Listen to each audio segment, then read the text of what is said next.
Hi, I'm Larry Zanoff, and we're here in the vault at the ISS Weapons Department.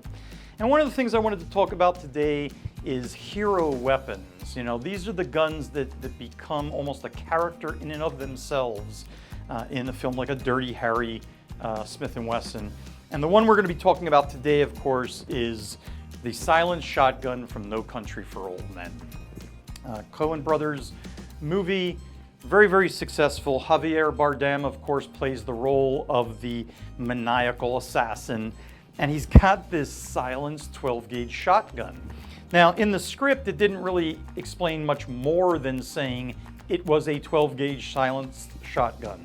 It didn't say Remington or anything like that. So the prop master, Keith Walters, calls me up and says, Larry, I've got this thing scripted. Does anything like that even really exist? Now, at the time, when we made this film, the only thing that existed in the real world was what was called a hush puppy. And that was a pump action 870 shotgun with a form of suppressor on it. Keith said that was great information, but it's not going to work for them because as scripted, it had to be a semi-automatic shotgun. What are we going to do? Well, again, these props, these firearms that are props, they're just a tool to tell a story. And so if the directors wanted to have a semi-automatic silenced shotgun, sure, we could build it. And we went out and got semi-autos and we started designing this silencer.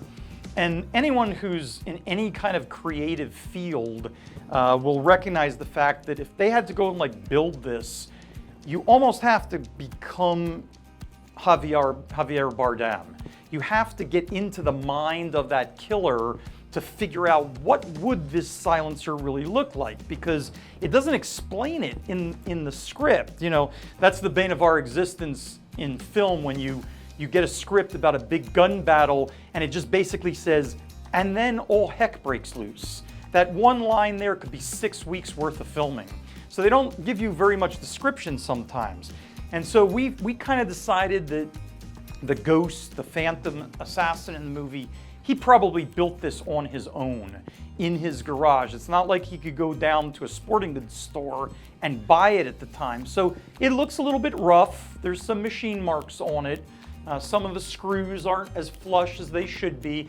And what does he care what the metal finish is?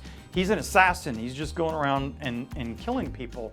So between that and needing to balance out the weight of the silencer, and I hate to tell you this, folks, but it's not a real silencer. It's just a metal contraption on the end of the muzzle.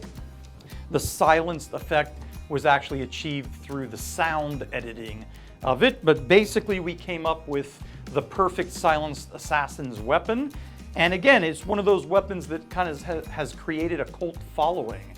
It has become an item in and of itself. Everybody recognizes the silenced shotgun from No Country for Old Men. It was a great book, and it was a really good movie as well with some good star power in it. So hopefully, if you haven't seen it, this will kind of nudge you in that direction to go watch the movie.